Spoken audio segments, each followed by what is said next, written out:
Bonjour à tous, aujourd'hui je vais vous lire un résumé du dernier jour d'un condamné de Victor Hugo, chapitre par chapitre, avec une légère notion d'analyse au fur et à mesure. Dans le célèbre roman de Victor Hugo, Le dernier jour d'un condamné, nous suivons le récit poignant d'un jeune détenu confronté à la réalité impitoyable de sa condamnation à mort. À travers une série de chapitres captivants, le narrateur nous emmène dans les profondeurs de sa psyché tourmentée, partageant ses pensées les plus intimes, ses espoirs et ses désespoirs. Dans ce résumé des chapitres, il y en aura d'ailleurs 50, ça va être un petit peu long, mais rapide à la fois, nous découvrirons les moments clés de cette histoire bouleversante, explorant la résignation, la compassion, les regrets et l'angoisse qui habitent le condamné alors qu'il affronte son destin inévitable. Plongeons-nous dans cette chronique poignante qui suscite la réflexion sur la peine de mort, l'humanité et la nature de la justice. Chapitre 1. Pendant 5 semaines, un jeune détenu est confronté en permanence à la notion de la mort. Sa situation d'emprisonnement le maintient enfermé à la fois physiquement dans une cellule, à Bicêtre, et mentalement dans l'emprise d'une seule pensée, la condamnation à mort. Il est incapable de se concentrer sur autre chose. Chapitre 2. Installé dans sa cellule, le narrateur se remémore son procès et la sentence de mort qui lui a été infligée.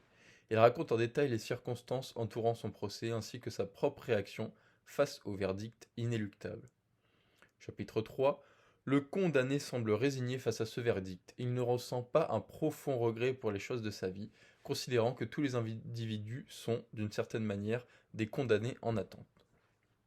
Peu importe ce qui lui arrive, il a adopté une attitude détachée. Chapitre 4. Le condamné est transféré à Bicêtre et il est décrit succinctement cette prison affreuse.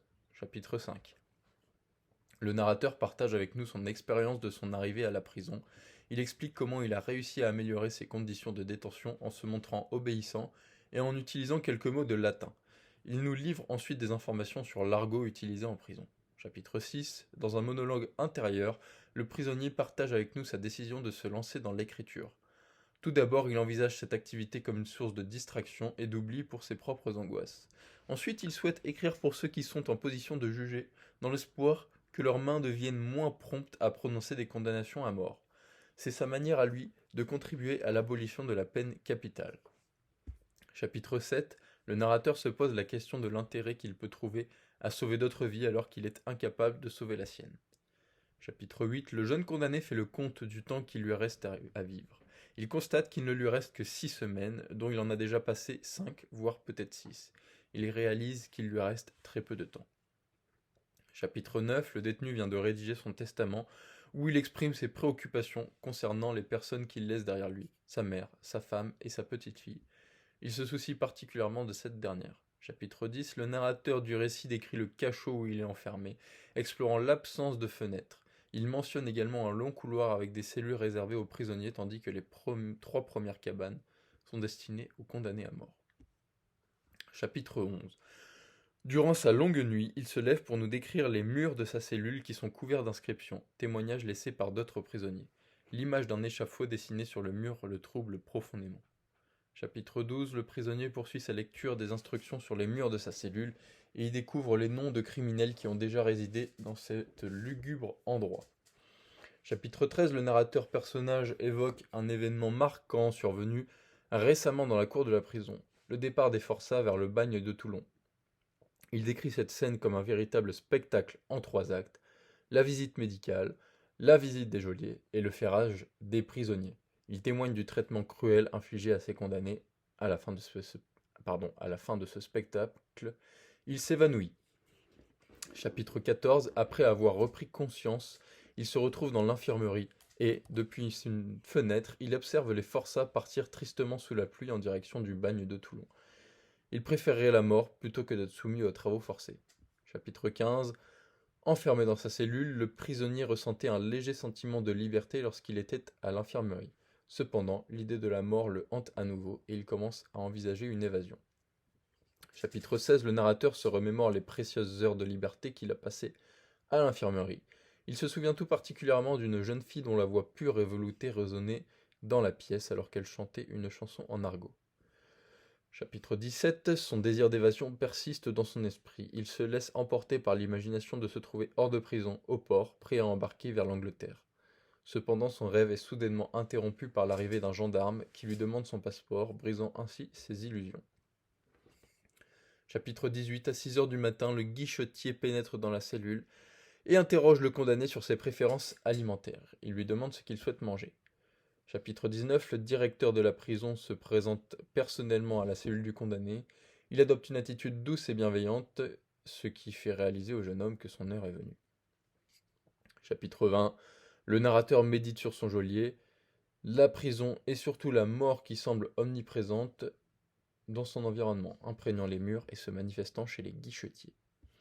Chapitre 21. Le condamné est visité par deux personnes. Tout d'abord le prêtre, suivi de près par l'huissier.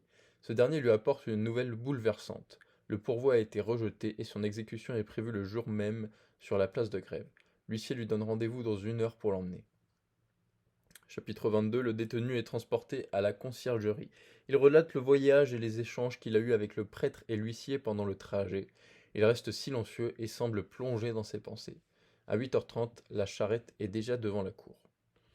Chapitre 23. L'huissier remet le prisonnier entre les mains du directeur. Dans un cabinet voisin, il fait une rencontre étrange avec un autre condamné à mort qui sera également détenu dans la même cellule à Bicêtre.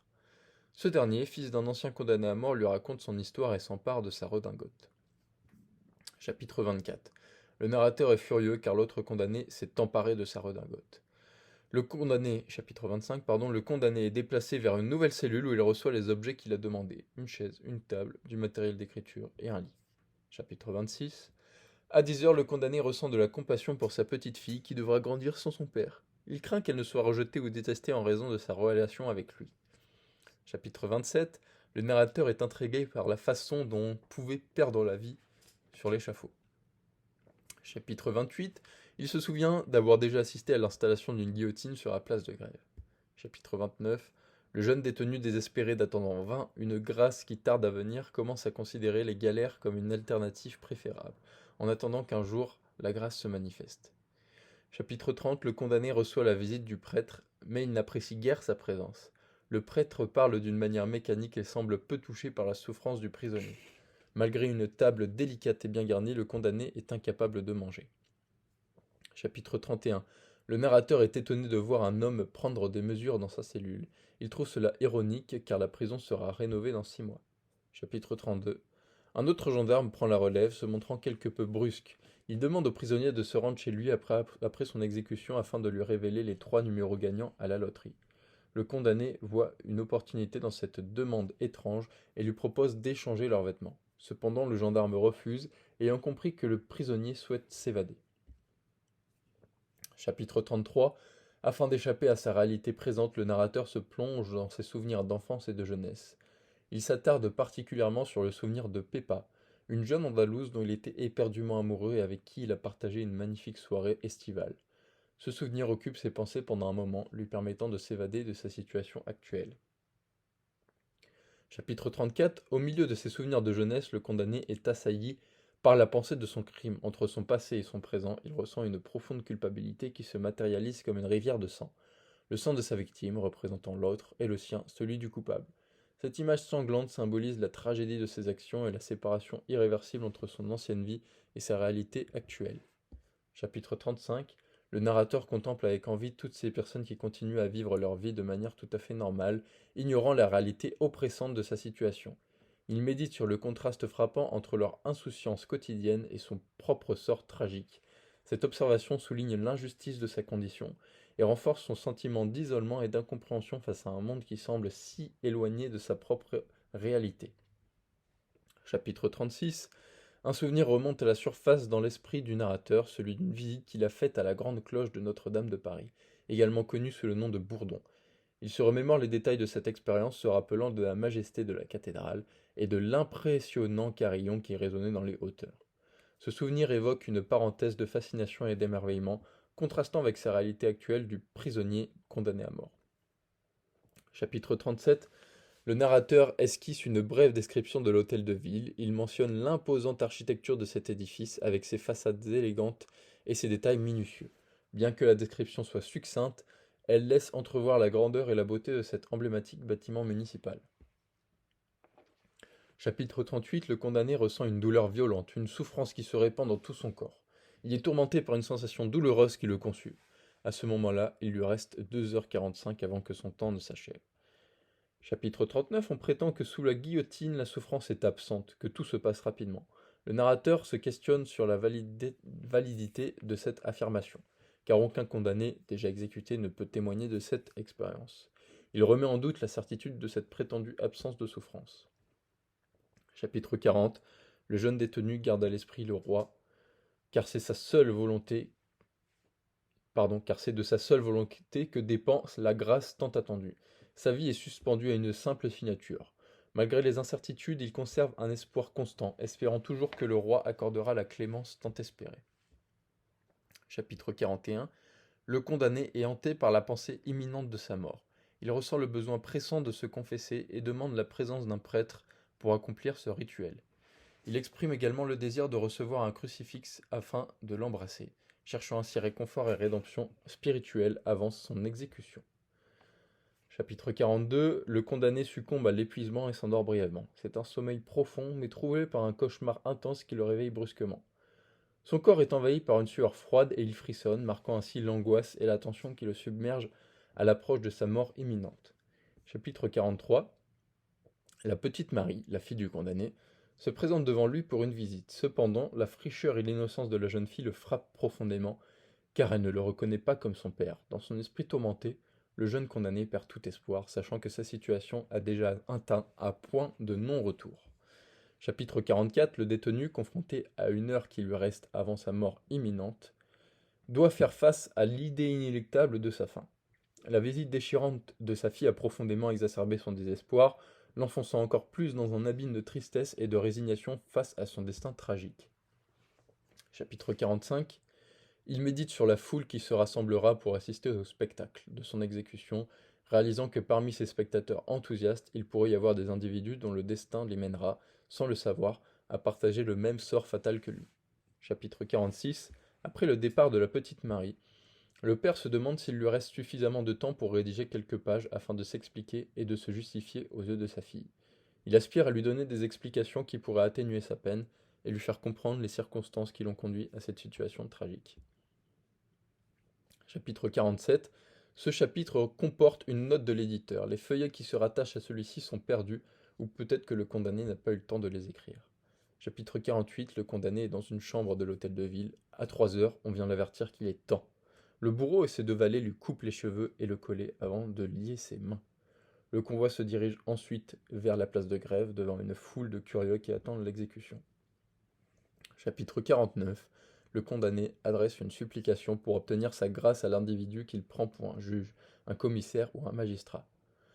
Implorant par pitié, il demande simplement 5 minutes supplémentaires pour attendre un éventuel sursis. Cependant, le juge et le bourreau quittent la cellule, le laissant seul avec le gendarme. Son espoir persiste encore, mais malheureusement, l'heure est venue où l'on vient le chercher. Voilà. Le récit captivant de Le dernier jour d'un condamné nous laisse avec un profond sentiment de compassion et d'interrogation sur les notions de justice et de destin. À travers ces chapitres, nous avons été témoins de la détresse émotionnelle et psychologique du condamné et de sa lutte pour trouver un sens dans sa situation désespérée.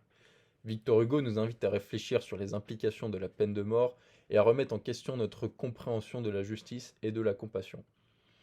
Alors que nous refermons ce résumé, nous nous sommes confrontés à la dure réalité de la condition humaine et à la nécessité de repenser nos systèmes judiciaires pour favoriser la réhabilitation plutôt que la punition ultime. Le dernier jour d'un condamné est un rappel puissant de l'importance de la compassion et de l'empathie dans notre société, et un plaidoyer poignant pour l'abolition de la peine capitale. Voilà, ce résumé est sorti du site toutfrançais.com, dont je vous mets le lien en description. Je vous souhaite bonne chance pour votre interrogation. N'hésitez pas à vous abonner et à laisser un petit j'aime, ça m'aide énormément, et à très vite. Merci.